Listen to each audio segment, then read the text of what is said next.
पूर्ण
आती नहीं।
स्टार्ट नहीं।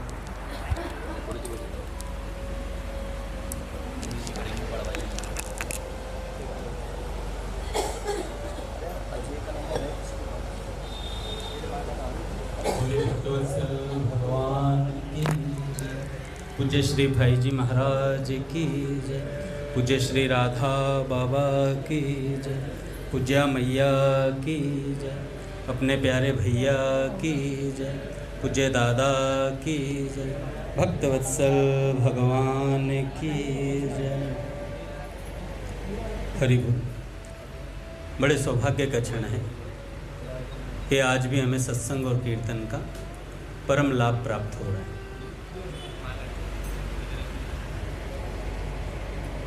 पूज्य श्री भाई जी का विचार तुलसी दल पुस्तक से। विषय का नाम है, भाई जी ने कहा, मधुर स्वर सुना दो। मधुर स्वर सुना दो। तो भाई जी कहते हैं,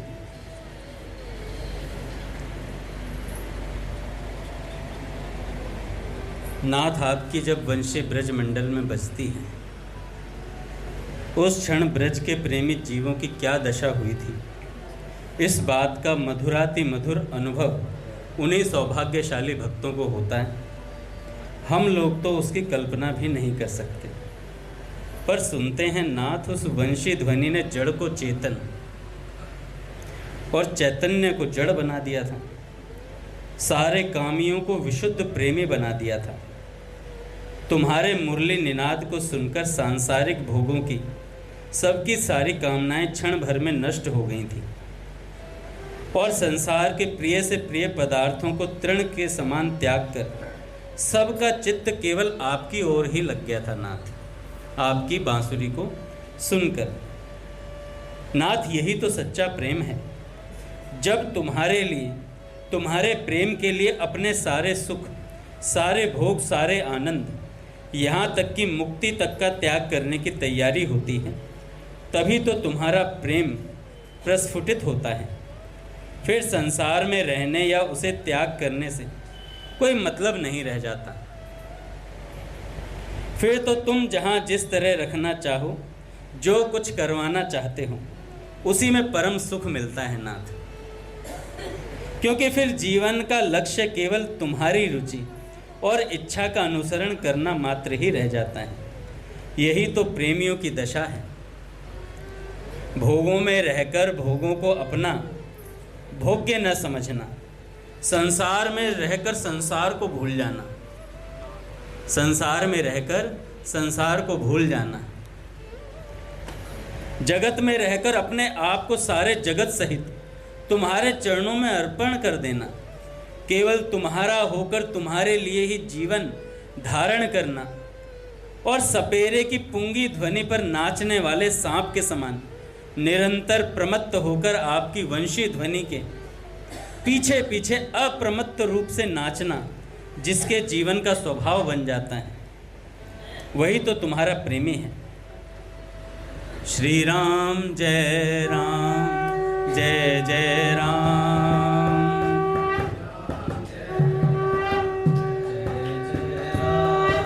श्री राम जय राम, जय जय राम, श्री राम जय राम, जय जय राम, श्री राम जय राम, जय जय राम, श्री राम जय राम, जय जय राम, जय जय श्यामा, जय जय श्याम,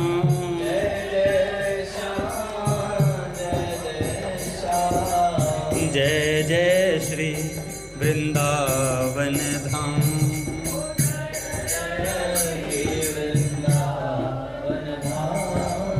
बोलिए राधा माधव सरकार की जय। तो भाई जी कहते हैं, नाथ, जिसको तुम्हारी वंशी ध्वनि नित्य सुनाई देती है, क्षण क्षण में तुम्हारा मनमोहन मुरली स्वर उसे पथ प्रदर्शक की मसाल के समान मार्ग दिखलाया करता है, वे प्रेमी महात्मा धन्य हैं जो तुम्हारे इस प्रकार के प्रेम को प्राप्त कर त्रैलोक्य पावन पदवी पर पहुंच चुके हैं। देखो भैया, ये जो सत्संग है ना, ये प्रभु की बांसुरी है। जैसे ये शाम को शुरू होता है कीर्तन सत्संग, तो जो भगवत प्रेमी है वो दौड़े चले आते हैं, क्योंकि फिर उनसे रहा नहीं जाता।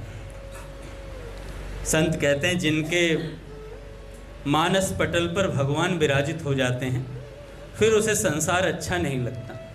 संसार में रहकर भी वो संसार से प्रेम नहीं कर पाता, और भोगों में रहकर भोगों में आसक्ति खत्म हो जाती है उसकी।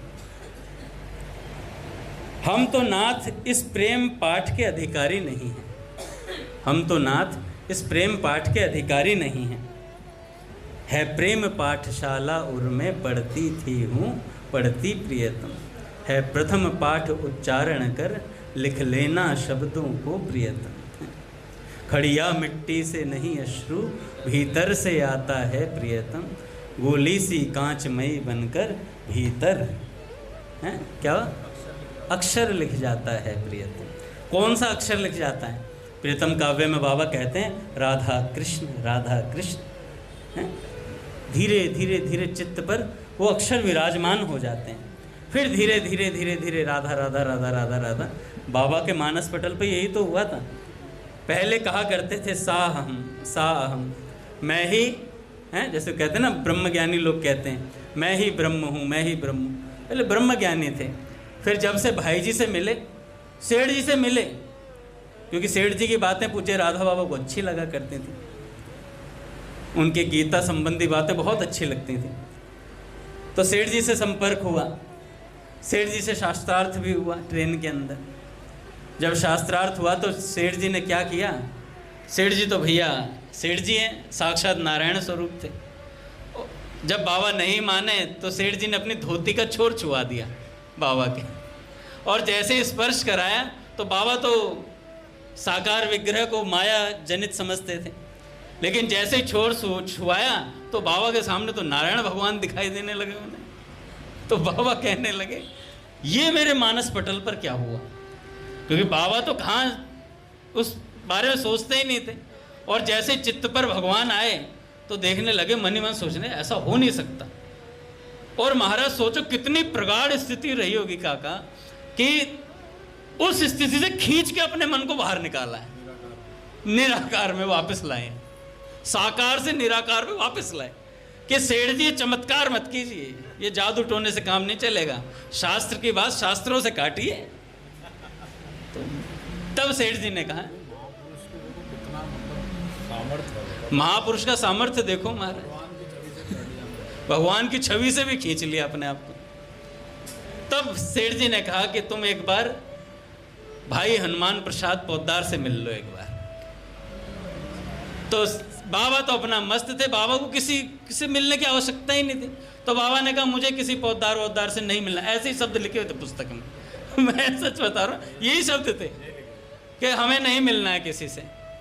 अब ऐसी बानक बनी कि सेठ जी तो चूरू चले गए किसी काम से, और फिर बाबा का जो बाबा से कहा कि हम आपको गोरखपुर में वहाँ मिलेंगे गीता प्रेस में। तो गीता प्रेस आए बाबा।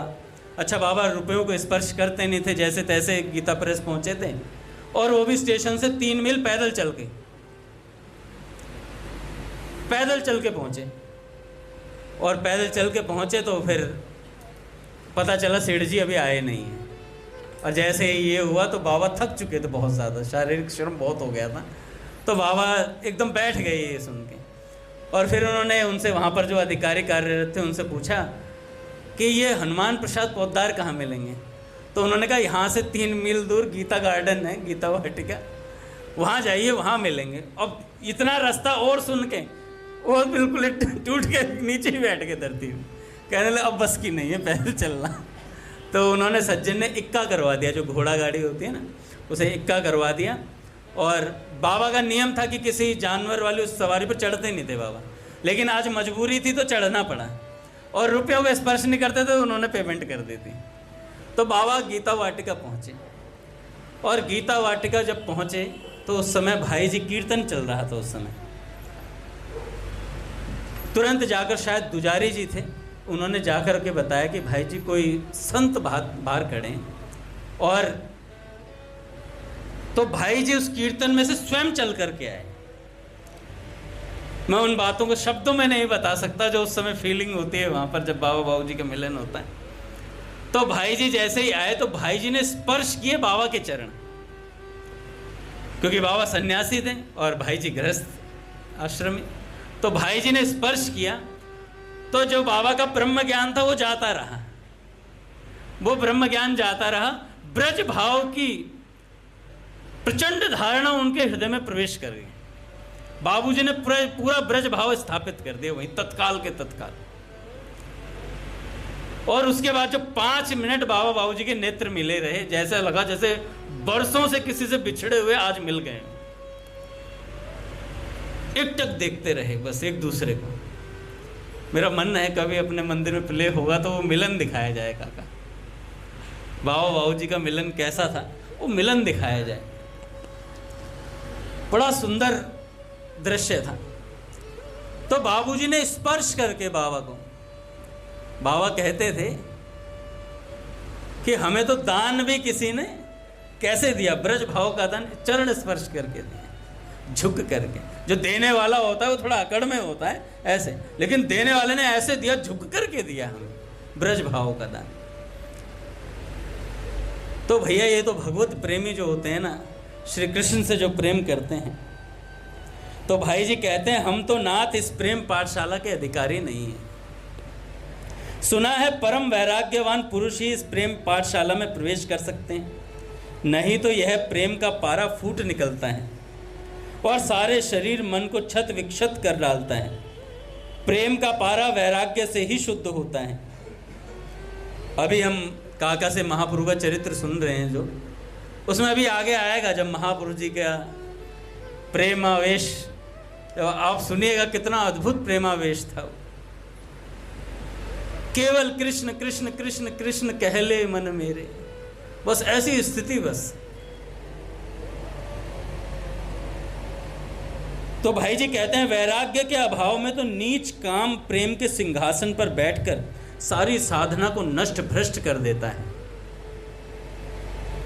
अतः प्रभु भोगों में फंसे हुए हम संसारी जीव इस दिव्य प्रेम लीला की बात करने का दुस्साहस कैसे कर सकते हैं। हम तो दीनहीन पतित पामर प्राणी हैं नाथ, तुम्हारे पतित पावन स्वरूप पर भरोसा किए आपके दरवाजे पर पड़े हैं। अधिकारी हैं नहीं है हमें नहीं पता, लेकिन हम पड़े आपके दरवाजे पर हैं। परंतु नाथ हम में न प्रेम है न भक्ति है न श्रद्धा है, न हम में प्रेम है न भक्ति है न श्रद्धा है। फिर किस मुख से तुमसे कहें कि प्रभु तुम हमारी रक्षा करो, तुम हमारी रक्षा करो। तुम भक्तों के परम सखा हो नाथ, जो जगत का सारा भरोसा छोड़कर केवल तुम्हारी दया पर निर्भर करते हैं, उनकी तुम रक्षा करते हो। हम तो संसार में आसक्त भक्ति विहीन दीन प्राणी हैं, किस साहस से तुमसे उद्धार के लिए भी प्रार्थना करें। परंतु नाथ तुम दीन बंधु हो, तुम अनाथ के नाथ हो, तुम अकारण ही कृपा करते हो नाथ। सुना है तुम केवल दुखियों और दुराचारियों का दया या दमन के द्वारा परित्राण करने के लिए ही जगत में बार बार अवतार लेते हो। प्रभु मुझ जैसा दुखी कोई नहीं। बाबू जी कहते हैं मुझ जैसा दुखी कोई नहीं और दुराचारी कोई नहीं। दुखियों के दुख और पतितों के पातक तुम्हारे सिवा कौन नाश करेगा। तुम ही तो अशरण के शरण और अनाथ के नाथ हो, तुम ही तो अगति के गति और निर्बल के बल हो नाथ। प्रभु हमें इस दुख सागर से पार करो, बचाओ नाथ। तुम ही ने संतप्त पतित अजामिल को एक ही नाम से प्रसन्न होकर पावन कर दिया था। तुम ही ने जल में अनाथ की भांति डूबते हुए गजेंद्र को दौड़कर रक्षा की थी। तुम ही ने भरी सभा में विपदग्रस्त द्रौपदी की लाज को बचाया था। इसी से तो गोसाई जी कातर स्वर से कहते हैं, जो पे दूसरों कोई होई तो हूँ बार ही बार प्रभु कत दुखों सुनाऊं सोई। तुम्हारे जैसा कोई और होता तो उसे दुख सुनाता नाथ, पर तुम्हारे ऐसा कोई है ही नहीं। इसलिए हे दीन बंधु अब अपनी ओर देखकर ही हमें अपनाओ, और हे नाथ दया कर एक बार तुम्हारी उस मोहन मुरली का वह उन्मादकारी मधुर स्वर मुझे सुना दो नाथ, जिसने ब्रज बनिताओं को श्री पूज्य भैया आगे महाराज।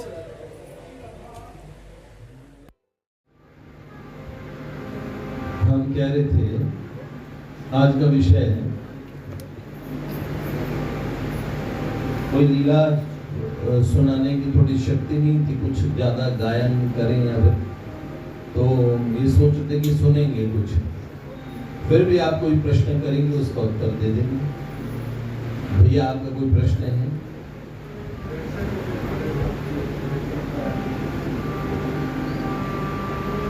भैया ने क्या कहा?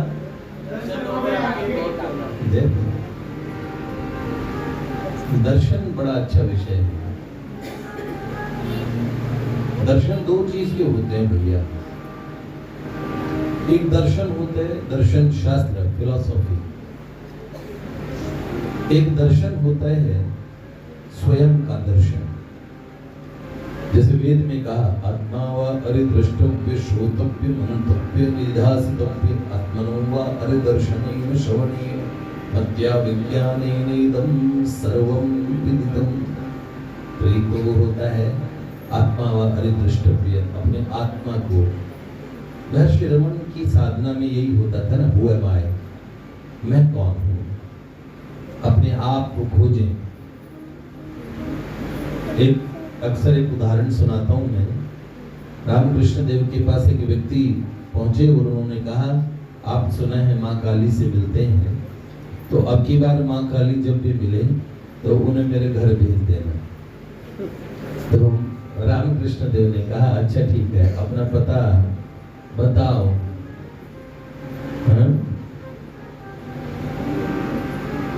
तो उन्होंने कहा मेरा पता, तो बताया बड़तल्ला बड़ा बाजार में मेरी दुकान है। तो उन्होंने बोला वो तो तुम्हारी दुकान का पता है।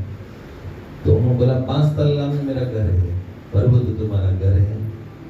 तुम्हारे घर का पता है, तुम्हारा पता कहाँ? बोले मेरा पता तो ये है। तो बोले तो तुम्हारे शरीर का पता है, तुम्हारा पता क्या है?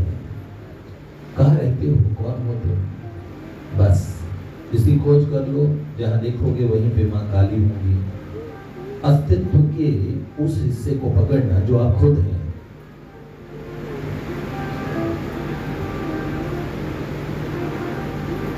भगवान कहते हैं कूटस्थो अक्षर उच्चते, फिर बोलते हैं उत्तम पुरुषस्त्वन्य है, वो उत्तम पुरुष तो उससे भी अलग है, जिनको परमात्मा कहते हैं। अलग क्यों कहा, एक क्यों बताया? एक होते हुए अलग कैसे दिख पड़ता है? बस यही सबको कोई समझ ले तो वो दर्शन को समझ जाता है। तो दर्शन के भी अलग अलग भेद हैं। हम एक दर्शन प्रेमियों का, भावुक भक्तों का दर्शन है, वो तो अयम ही परमो लाभो उत्तम श्लोक दर्शन। सबसे परम लाभ क्या? भगवान के रूप दर्शन करना। तो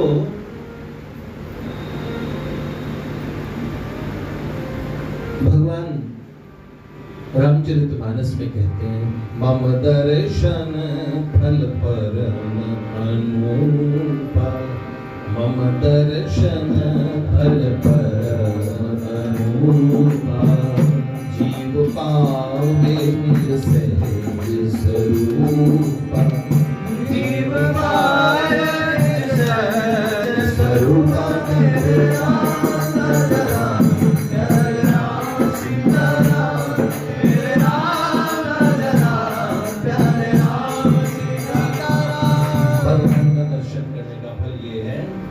जीव को अपना सहज स्वरूप का दर्शन मिल जाता है। न में मृत्यु शंका न जन्म में जाति भेद, चिदानंद रूप शिवो शिवो, ये पता लग जाता है। इसलिए चाहे आप स्वयं का दर्शन पाए तो भगवान तक पहुंच जाएंगे, और भगवान का दर्शन पालेंगे तो खुद तक पहुंच जाएंगे। सही है, तो बहुत अच्छी बात है। आप कौन सा मार्ग चुनते हैं? ज्ञान योग कहता है स्वामी शरणानंद जी महाराज ने कहा, जग की सेवा खोज अपनी, प्रीत उनसे जोड़ ले। जग की सेवा खोज अपनी, प्रीत उनसे जोड़ ले। साधना की राह में साधन किसी का है लिया, मैं नहीं मेरा नहीं, तन किसी का है। ये तन जो भी अपने पास है वो धन किसी का है दिया। जग की सेवा कर्मयोग, खोज अपनी, अपनी खोज वो ज्ञान योग, वो प्रीत उनसे जोड़ ले, ये मोहब्बत है भगवान से। तो भक्ति मार्ग में ज्ञान में आरोही पद्धति होती है लला, असेंडिंग ऑर्डर, और भक्ति में डिसेंडिंग ऑर्डर, सीधा परम तत्व को प्यार किया जाता है।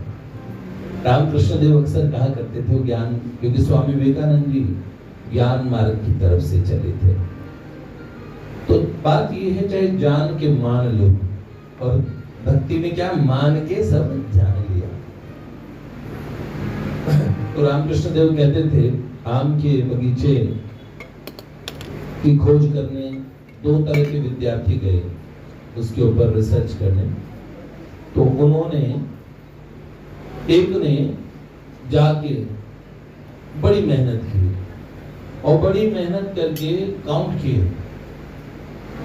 पेड़ गिने, कितने प्रकार के आम हैं, कितने प्रकार के, और क्या क्या अलग अलग टेस्ट है उनका, सब चीज पूछी, पूरा सर्वे किया, सबसे पूछा, मालियों के पास गए, और बीघों में, कई बीघों में, कई एकड़ में वो बगीचा था, उसमें आम के विषय में जानकारी एकत्र की, बड़ी मेहनत की। इसी गर्मी के मौसम में आम पकते हैं, तो गर्मी में बेचारे पसीने पसीने हो गए। और आम के बगीचे में अपना सुंदर फार्म हाउस जैसा बना रखा था आम के मालिक ने, तो एसी वगैरह लगा रखा था बढ़िया। और वहीं बैठ के एक जना गया, आम के मालिक, जो बगीचे के मालिक से दोस्ती कर ली, और वहीं बैठ के बढ़िया आम का स्वाद लेते लेते उसने वो सारी जानकारी मालिक से ही प्राप्त कर ली। वही खाते वाते देखते सारे, वो बेचारे पसीने में भीग के, भूखे प्यासे रह के, और बड़ा मेहनत करके जब उन्होंने पाया। ज्ञान में कृपा का सिद्धांत नहीं है, वहां स्वयं खोजा जाता है, खोया जाता है, फिर खो के खोजा जाता है। ज्ञान में जानते हो ना, पुरुषार्थी होता है ज्ञान मार्ग पे चलने वाला। क्षुरस्य धारा निशिता दुरत्यया दुर्गम पथस्तत् कवयो वदन्ति। छुरी की धार पे चलने जैसा दुर्गम पथ है ज्ञान मार्ग, कृपाण के धारा। ऐसा अपने, हाँ, मैं नित्य शुद्ध बुद्ध आनंद में नित्य चैतन्य अपने आप को समझ रहे, इस तरीके से ज्ञान मार्ग में बड़ा पुरुषार्थ होता है। वहां पे मैं और तू का भेद भी नहीं होता। उपासना भी प्रारंभिक काल में भक्ति इत्यादि की जाती है, ज्ञान मार्ग में भी की जाती है, पर वो साधन है उस तत्व को जानने के लिए। विरोध अगुणई सगुणई नहीं कछु भेदा, विरोध कुछ नहीं।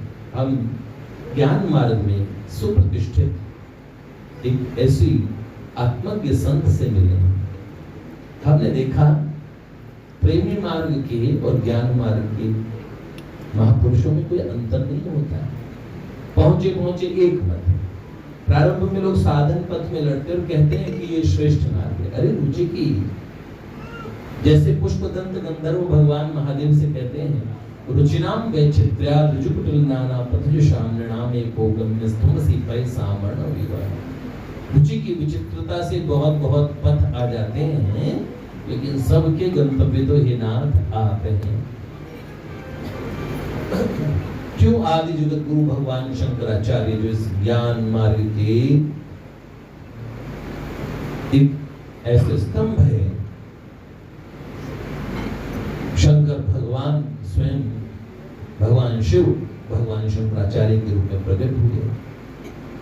उन्होंने सब स्तुतियां क्यों की? जब वो प्रेमी बन जाते हैं तो वो भगवान कृष्ण की स्तुति करते हैं, भजे प्रजेक मंडलम समस्त पाप खंडनम स्वभक्त चित्तरंजनम सदैव नंदनंदनम सुपिच्छ गुच्छमस्तकम सुनादवेरुहस्तकम अनंगरंग सागरम नमामि कृष्णसागरम। वही माँ भवानी की स्तुति करते हैं, गतिस्त्वम गतिस्त्वम त्वमेका भवानी, हमारी गति तो एकमात्र माँ आप हो। जो भगवती से प्रार्थना करें, कितनी सुंदर स्तुतियां उन्होंने महादेव की। तो ज्ञानी और प्रेम मार्ग के महात्मा में कोई अंतर नहीं होता। साधन पद पे हम लड़ने लगते हैं और ये श्रेष्ठ की हम आपसे श्रेष्ठ हैं, इस भाव में एक ऐसा जड़ अहंकार बीच में आता है।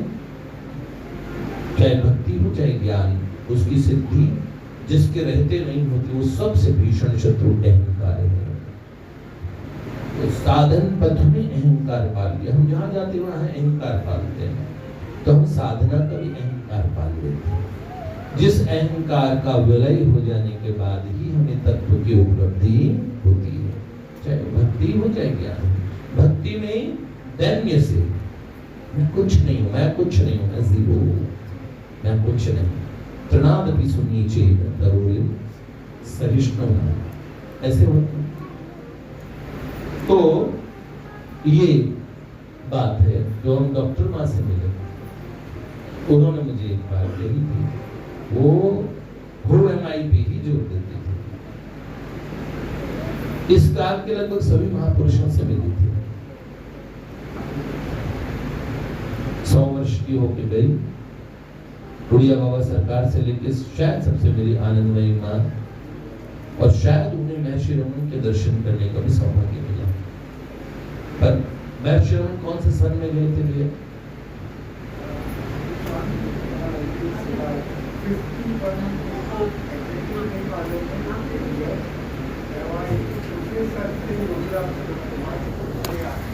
जी जी जी जी, वो मेरे ही हैं वो सबसे।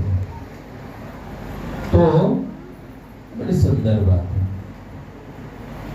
इसीलिए हमें क्या करना चाहिए, जिस मार्ग पे चले, तो हमने अपने प्रभु के दर्शनों का मार्ग चुना है। सब अलग अलग प्रकार से प्रभु के दर्शन के इस पथ पे बढ़ रहे हैं। तो भगवान के दर्शन करें, कैसे? सही? अब कैसे करेंगे दर्शन? भाई जी ने पहले मैं कौन हूं की उपासना खूब की, निराकार तत्व में उनकी स्थिति हो चुकी थी। उसके बाद में वो भगवान के दर्शन की लालसा उनके मन में जगी। तो प्रियतम से मिलने को जिनके प्राण कर उठे हाहाकार, एक ऐसी स्थिति होती भैया जिसमें भगवान के दर्शन होते हैं। वो आपका चित्त का निर्माण होता है, लेकिन वो चित्त में ऐसी स्थिति हो जाती है, विरहनल संतप्त भक्त चित्तोदयाय च। तो पहले भगवान चित्त में उदित होते हैं और फिर आपको अपना सुंदर दर्शन प्रदान करते हैं। तो तब श्री भाई जी को दर्शन हुए। क्यों? भाई जी का एक मारवाड़ी में पद है, कौन सा था?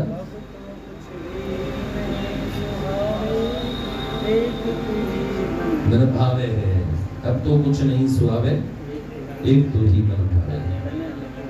तन मिलन ने आज मेरो हिबड़ो है उछलो। वाह, बहुत सुंदर। भाई जी का ये पद है, मीरा जी का भी पद है।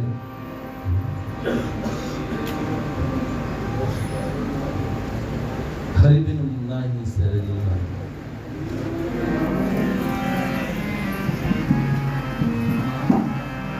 हरि बिन नाई सरेरी मानी, हरि बिन नाई सरेरी मानी, नाई सरेरी मानी।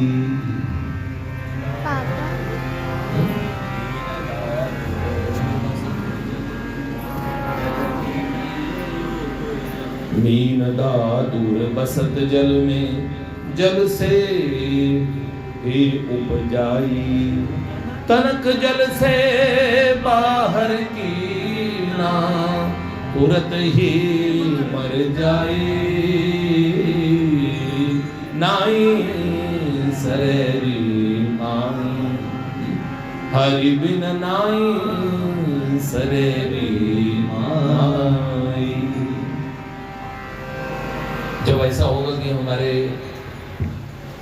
जन्माष्टमी का समय था, यही समय ही का, और मीरा जी को जब चार भुजा नाथ में मेड़ता में थी, उनको प्रभु का ऐसा स्मरण हुआ, मध्य रात्रि बहुत रोई, ये दो नैन कहा नहीं माने, ये दो नैन कहा नहीं माने, कहा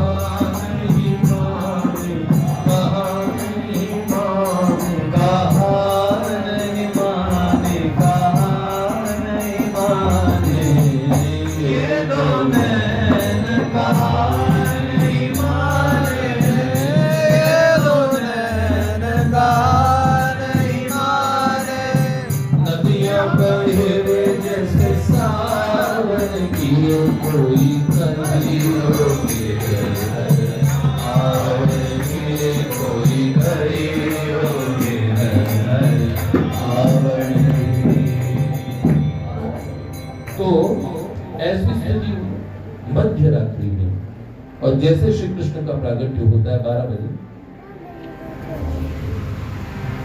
चार भुजा नाथ जी का मंदिर था मेड़ता में, रावल दूधा बैठे थे, उनके दादाजी, उनके बड़े बेटे महाराज वीरम देव जी, बड़ा पराक्रमी परिवार था। खुद मीरा जी के पिताजी खानवा के युद्ध में महाराणा संग्राम सिंह की तरफ से लड़ते हुए महाराणा सांगर की तरफ से बाबर से युद्ध हुआ था, उसमें शहीद हुए, वीर गति को प्राप्त हुए।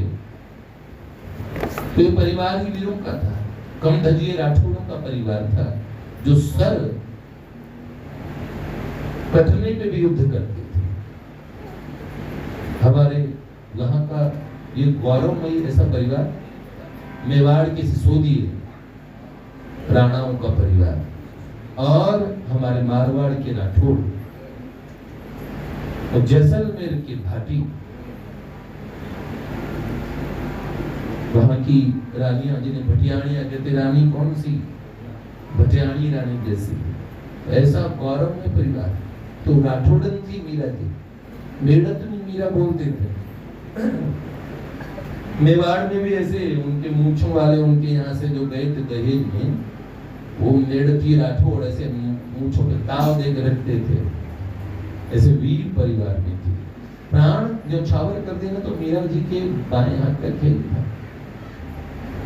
दिग दिगंत में सुंदरता के चर्चे थे, ऐसे में उन्होंने प्राण धन जीवन धन श्याम सुंदर पे हृदय लुटा दिया।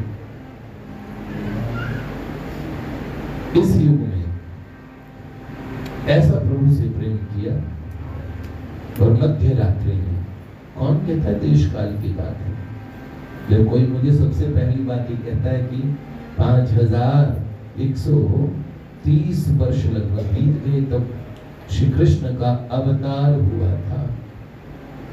मैंने कहा जानते हैं अवतार का अर्थ क्या होता है?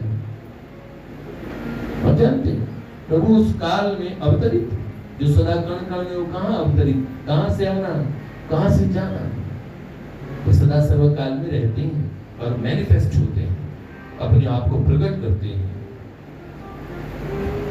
क्या कहते हैं?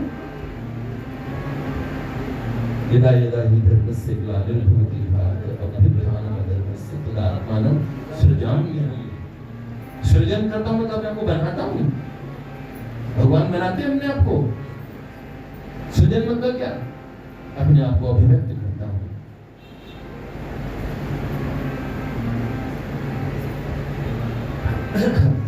वो कभी भी सृजन कर लेते हैं। इसलिए मैं कुछ समय पहले भाई जी से मिले, बाबा से मिले, अब भी मिल रहे हैं। पूज्य प्राची जी के जीवन में परम संतान ने अपने आप को अणुरणीय, वो छोटी से छोटी है, कितनी छोटी है, आपसे भी छोटी।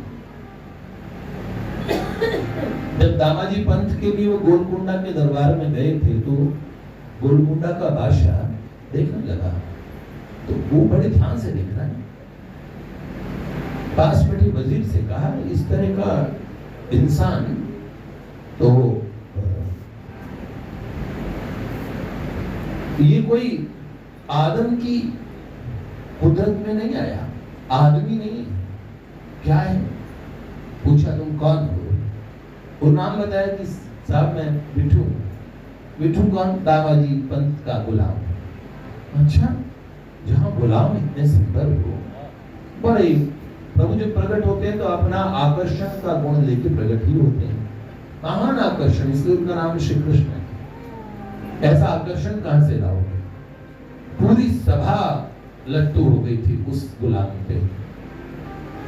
दामाजी पंत के लिए वो 13 लाख स्वर्ण मुद्राएं देने आए थे। हमारे भक्त परिवारों में इन परिवार है, आप जानते होंगे, अच्छे परिचित हैं, बहुत अच्छे भक्त हैं। तब से उनका जीवन एकमात्र भगवान के भजन में ही जाता है। मुझसे अत्यधिक स्नेह करते हैं और आज तक मुझे, अगर मैं बोलो इस विश्व ब्रह्मांड में सबसे ज्यादा किसी ने सुना होगा तो उन्होंने सुना होगा, मुझे प्रारंभ से। मैंने प्रारंभ से आज तक क्या क्या कहा है वो उनके पास सब मिल जाएगा रिकॉर्ड।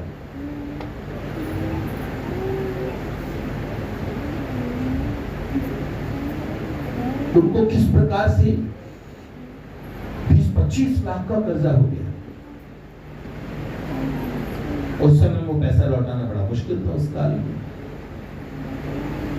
तो कई पैसा तो ब्याज खोरों से जो होते हैं उनसे लिया हुआ था, तो उनकी बदमाशी भी थी, तो उन्होंने किडनैप करने का, अपहरण करने की धमकी भी दे दी। और गाजियाबाद में रहने वाले लोग अक्सर इस चीज से डरते हैं। तो वो समय था जब उनको धमकी दी गई थी, इस तारीख तक नहीं दोगे, तो पति पत्नी वो घर परिवार के बेचारे अपने घर में ही बैठे रहे, अपने घर में रहे। उनको था कि अब क्या होगा, तो वो भगवान के सामने बड़े रोए कि मेरे पास इतना धन नहीं है, मैंने व्यवसाय में लगाया, सारा लूट गया, मुझे मोहलत भी मिल जाती। उस दिन वो घर से बाहर नहीं निकले। दूसरा, तीसरा, चौथा, 5वां दिन हुआ, उन्होंने, वो लोग आए नहीं, मैं उनसे ही फोन करके मोहलत दे देता हूँ कि आप हमें, तो पति पत्नी और सब लोग बेचारे घर के भी चिंतित थे। तो फिर उन्होंने फोन किया कि क्या आप हमें 6 महीने की मोहलत और दे देंगे? तो उन्होंने कहा, बड़े रिस्पेक्टफुली भैया नाम लेते हुए कहा कि क्या बात कर रहे हो भैया, आप दोबारा पैसा देना चल दे दो, लेकिन आपने वो लड़का भेजा ना, तो हमने सारा क्लियर कर दिया, आपका हिसाब आपका हो गया, पैसा आ गया। वो कई देर तक पूछते रहे, बार बार पूछते रहे कि उन्हें लगा ये मजाक कर रहे हैं, कोई और मेरे साथ ऐसा ना हो। फिर उन्होंने बोला ये हिसाब हो चुका है आपका। उन्होंने एक जगह लिए तो शायद 13-14 लाख, 6-7 लाख, 4-5 लाख ऐसे पूछ रहे थे, कई जगह बैठे हुए पैसे थे, मुझे अमाउंट पूरी ध्यान में नहीं है। दूसरी जगह फोन किया, उन्होंने भी बोला कि आपका पैसा आ गया। तीसरी जगह फोन किया, आपका पैसा आ गया। कौन देके गया? किसी का नाम ले जो। फिर उन्होंने मेरे लिए पेमेंट कौन करके गया? फिर वो बड़े बावले से हो गए, बड़ा उन्होंने आज भी उनका जीवन देखो तो भगवान, उनका वो मंदिर छोटा सा, उसमें सदा नाम जप करना और बहुत अच्छे भगवत भक्त है, भगवान की कृपा से। दामाजी पंत को बेड़ियों से बंधवा के बुलवाया था दरबार में। रास्ते में उन्होंने घोड़े दौड़ा दिए। बादशाह ने कहा दामाजी का अपमान नहीं होना चाहिए। फिर मन में सोचा इस गुलाम को अपने लिए मांगूंगा, दामाजी से कह दूंगा इस गुलाम को कह दूंगा आपको कोई लगान नहीं देना पड़ेगा, आपसे आपकी स्वतंत्र रियासत होगी, मैं रक्षा करूंगा, पर ये गुलाम मुझे चाहिए। आपका विठू, भगवान विठल नहीं थे, दामाजी पंत तो भगवान पे सब कुछ लुटा देने वाले भक्त थे। हर काल में प्रभु आते हैं, सब काल में मिलते हैं। महाराज गोपाल सिंह के लिए दल मादल नाम की 2 तोपें लेके युद्ध किया प्रभु ने, घोड़े पे रख के उन तोपों को। मराठा सरदार भास्कर पंडित, उन्होंने भी उनके दर्शन किए। हम मेड़ता जाते हैं, जयमल जी के लिए प्रभु ने युद्ध किया। जयमल जी तलवार रख लेते थे, ऐसे योद्धा थे जयमल जी। महाराणा प्रताप सिंह, मैंने थोड़े दिन पहले राठौड़ों की बात कर रहा था, जिनको अगर कह दे झुंझार हो गए, झुंझार मतलब जानते थे इनको, झुंझार मतलब अब ये सर कटा के भी लड़ेंगे। झुंझार बोलने का मतलब होते हैं कि झुंझार होते हैं, झुंझार मतलब कमधजिए, कबंध मतलब सर कटने पे भी युद्ध करेंगे ऐसे। और छत्राणियां जौहर कर लेती थी। तो ये मीरा जी के भाई थे जयमल जी राठौड़, तो ये जयमल जी के लिए भगवान युद्ध करने गए। वो जगह जहां हम हर बार रुकते हैं, मेड़ता में हमारा करते होता है, सामने वो तालाब है, उसका नाम, तालाब का नाम क्या बताऊं पता? उस तालाब का नाम है कुंडल। वहां ठाकुर जी का युद्ध करते हुए कुंडल गिर गया था। जयमल जी का घोड़ा लेके रीवा के राजा रघुराज प्रताप सिंह जी, उन्होंने लिखा है एक कविता, जानि निज सेवक निरत निज पूजन में, चढ़ के तुरंग श्याम रंग को सवार है, कर तलवार धारी कालहू को काल मानो, पहुंचो उताल जहां सेना बेशुमार है, चपला सो चमकी चमकी चम चले बाजी, भटन की राजी कोटि करत प्रहार है, रघुराज भद्रराज लाज रखबे के काज, समर बिराजू वसुदेव को कुमार दे, रघुराज भद्रराज लाज रखबे के काज, समर बिराजू बावनंद जो कुमार दे, समर बिराजू नंद को कुमार दे, रघुराज भद्रराज लाज रखबे के काज, जानि निज सेवक निरत निज पूजन में, समर बिराजो चढ़ के तुरंग श्याम रंग को सवार है। पूरी सेना से मालदेव जी ने हमला कर दिया था। और किस समय हमला किया? जो मेड़ती इनके अधिपति थे जयमल जी, तो अपने निज महल में बैठ जाते थे, माला जप करते थे, तलवार पास रख लेते थे। इस समय कोई डिस्टर्ब करेगा, तलवार जैसे काट दूंगा उसका, कौन जाएगा। तो मेरे 4 घंटे 3-4 घंटे का समय मेरे जप का, मेरे ध्यान का, मेरे प्रभु की सेवा का समय घुस मत जाना। तो अब जयमल जी से सब डरे और मीरा जी के साथ खेले भाई हैं, दोनों भैया बहन, दोनों को भगवान मिले। तो जयमल जी जीवन भर हमेशा ये बोलते रहे, मैं जैसे ब्राह्मण को बोलते हैं घर में ब्राह्मण को नहीं मरना चाहिए, मतलब ब्राह्मण मरे उससे पहले उसका संन्यास हो जाए। किसी भी उम्र में, बड़ी उम्र आने पे उसे संन्यास ले लेना चाहिए। तो ब्राह्मण ये करता है कि मैं संन्यास्त होके मरूं, ऐसे नहीं, त्रस्त होके नहीं, संन्यास्त होके मरूं। और क्षत्रिय कहता है मैं नॉर्मल मौत ना मरूं, मैं युद्ध में मरूं। तो जयमल जी हमेशा चारुदना जी से मांगते थे, देश के लिए मातृभूमि के लड़ते लड़ते मरूं मैं, जो क्षत्रिय की गति होती है। जैसे भीष्म दादा ने कहा, क्षत्रिय गति ही न पाऊं, आज जो हरि हूं शस्त्र कहाऊं, तो लाजू गंगा जननी को शांतनु सुत न कहाऊं, चंदन खंडी महारथ खंडूं, और अरि कपित ध्वज सहित दुलाऊं। इतना करूं तो लाज मोहि हरि की, क्षत्रिय गति नहीं न पाऊं, मैं क्षत्रिय की गति न पाऊं अगर आज मैं इस महारथ को न डुला दूं, और आज मैं श्याम सुंदर श्री कृष्ण को शस्त्र न कहा दूं, प्रतिज्ञा तुम भीष्म की ही चलेगी। ऐसा ये क्षत्रिय गति होती थी। तो जयमल जी का तो यही नियम था। अब कौन जाए? मालदेव जी ने देखा कि जयमल जी उस समय ध्यान वगैरह करते हैं, और इस समय पूरे मेड़ता पे कब्जा हो जाता, कितना अच्छा।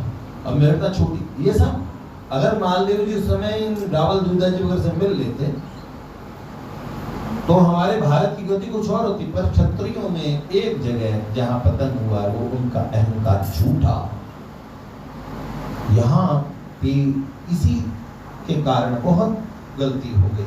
नहीं तो ये जाति ने देश का जो कुर्बानी दी है, कोई जवान बच्चा नहीं बचा।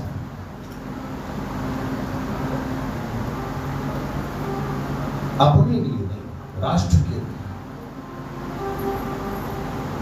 बस यहीं पे मालदेव जी बहुत अच्छे ऐसे थे, पर जोधपुर के मालदेव जी ने उस समय हमला किया। अब भगवान ने देखा मेरा भक्त, तब राजमाता खुद गई, क्योंकि उनका ये तलवार लेके बैठे थे कि सर काट दो हम। भाई उन्होंने बोला, घड़ी खम्मा राजमाता जी को बोला, माँ जी साहब अगर हम जाएंगे तो उसका सर काट देंगे, अब हम कैसे बोले, हमला हो गया देश पे, तो अब क्या करें? तो राजमाता ने कहा मैं जाऊं। उन्होंने सूचना दी, देरी बहुत हो चुकी थी, जोधपुर की सेना भीतर तक घुसाई थी।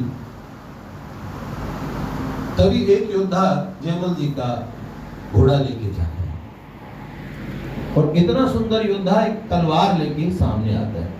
मालदेव जी की सेना और सेना नायक देखते हैं, भाई एक योद्धा आया, क्या ही करे। तब उसमें आया, जान निज सेवक निरत निज पूजन में, चढ़ के तुरंत घोड़े पे बैठ के श्याम रंग को सवारे। और प्रभु का जो रंग है ना, वो काला सांवला ये वाला रंग नहीं है, प्रभु महद उज्ज्वल वर्ण के, श्यामल महद उज्ज्वलम। कौन सा सांवला रंग? जो बहुत ज्यादा गोरा है। कौन सा सांवला रंग है प्रभु का? जो बहुत गोरा है। कितना गोरा? इतना गोरा, इतना गोरा, इतना गोरा लोग होते ही नहीं। महद उज्ज्वलम, श्यामल। पर श्यामल क्यों बोला फिर? उन पे जो आभा आती ना, आभा, उन पे जो लाइट उनमें से निकलती, वो हल्की लाइट ब्लू कॉम्प्लेक्शन के, नीलाभ। तो नीलाभ श्यामल रंग में मनाते हैं। प्रभु को सर नील श्याम बोलते हैं ना, नीलमणि, नील बरकतमणि, ये सब बोलते हैं ना। पर प्रभु का काली मणि नहीं बोलते हैं? नहीं कि काजल जैसे प्रभु आए, नहीं। कृष्ण नाम का अर्थ सर्वाकर्षक है। कृष्ण नाम का अर्थ ही बहुत आकर्षक, सबसे ज्यादा अट्रैक्टिव। पर कृष्ण नाम का एक अर्थ है काला, तो उसने पूरा बदनाम कर दिया प्रभु को, ऐसे कह दिया। चिढ़ाते हैं भैया, उनको प्यार से चिढ़ाते हैं। तो क्या बता रहे थे? चढ़ के तुरंग श्याम रंग को सवारे, कर तलवार धारे, कालहू को काल मानो, पहुंचो उताल जहां सेना बेशुमारे। और चपला से चमक चले बाती। ऐसी तेज गति से वो घोड़ा दौड़ा, और वो घोड़ा भी आज अपनी शान में है। ऐसे कि केवल चलो तलवार चमकते हुए दिखती है, और कब तक भटन की राजी कोटि करत प्रहार। एक से एक महाभट योद्धा युद्ध करने आए, बड़े बड़े तलवार बाज सब वहीं के वहीं, थोड़ी देर में सब कटे हुए दिखते थे। जो प्रभु के हाथ वीर गति को प्राप्त हो। उस समय युद्ध करते हुए एक कुंडल गिरा वहां पे, उसका नाम कुंडल तालाब वहां पे, उस तालाब का नाम ही कुंडल तालाब पड़ा। अश्व का नाम केकाण है, केकाण नाम था अश्व। केकाण, सौभाग्य दुनिया। अरे वाह, क्या इसमें दो मत भिन्नता है सरकार। रघुराज प्रताप सिंह जी कहते हैं कि वो अलग थे, प्रभु का अलग स्वरूप था, और जिसमें कई जिन्होंने टीका लिखी उन्होंने कहा जयमल जी के स्वरूप में युद्ध करने गए थे। तो रघुराज प्रताप सिंह जी ने जो भक्तमाला लिखी उसमें चढ़ के तुरंग श्याम रंग को सवार है, स्पष्ट लिखा है। तो क्या बता रहे थे? चपला सी चमक की चम चले बाजी, भटन की राजी कोटि करक प्रहार है, और रघुराज भक्तराज लाज रखबे के काज, समर विराजो वसुदेव को कुमार है, भगवान स्वयं है। तो ये बात बहुत बढ़िया है।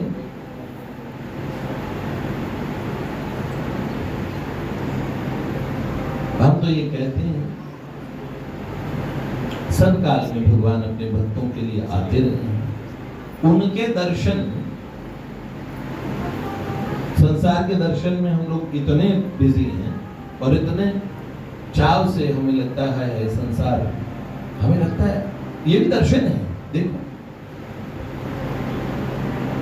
हिमालय चले जाओ, देखो क्या सुंदर, हरी भरी वसुंधरा पे नीला नीला ये गगन, ये किसके बादलों की पालकी उड़ा रहा पवन, दिशाएं देखो रंग भरी, चमक रही उमंग भरी, ये किसने फूल फूल पे,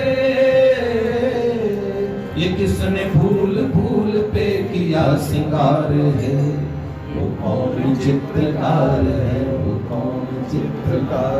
जब भगवान की सृष्टि को देखोगे कितना सुंदर बादल लगते हैं। समंदर देखो, हम पूरी जाते हैं तो वहाँ कथा से पहले बच्चे लोग स्नान करने चले जाते हैं हम, और समंदर को देख के ऐसा ओह क्या, ये प्रभु की उत्तुंग शिखरों को देखो, पर्वतमालाओं को देखो, सुंदर बादलों को देखो।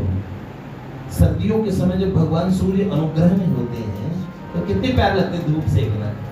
सूर्य भगवान आज तो धूप निकली है, बड़ा आनंद है। और गर्म जब भगवान प्रचंड रूप में होते, गर्मियों में छुप जाते हो, और उस समय जब घटाएं छाती है तो जब चली ठंडी हवा, है ना, तो आप उन्हें देख के शायर से हो जाते हो। ये भी दर्शन है, सच में। देखना चाहते नहीं सब आंखें हैं नीची, जल बरस में ही पूरा का आम और लीची,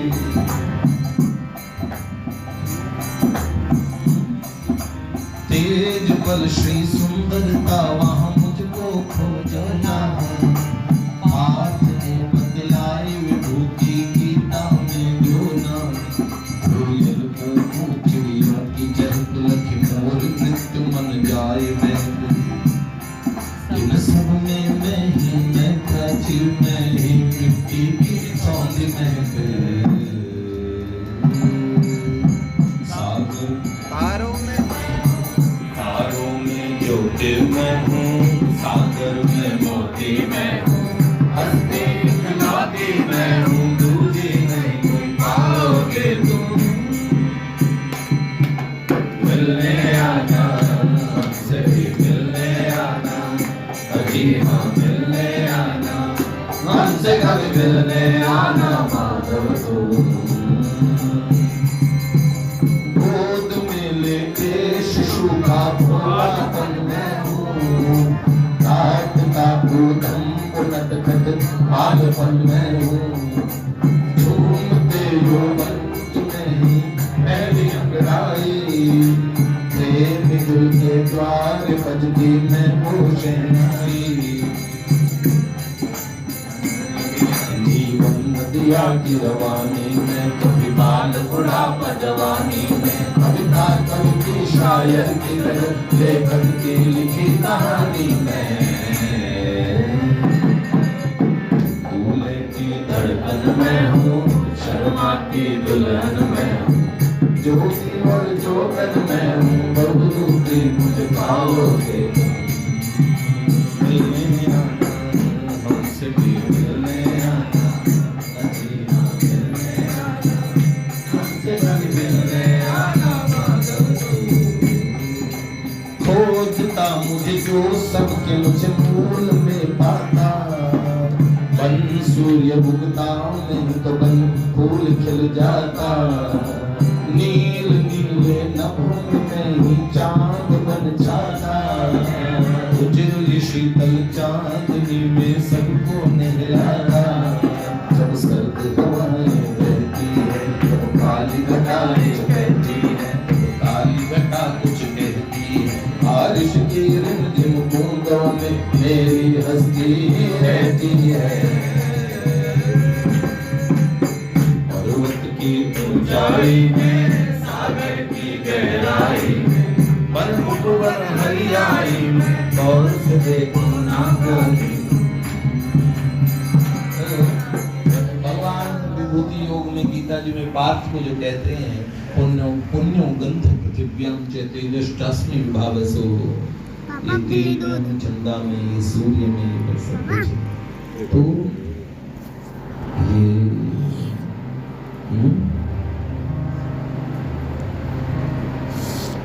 जो कुछ है रोशनी जग में उसी दिल पर हमारे हाँ जिधर देखो इधर देखो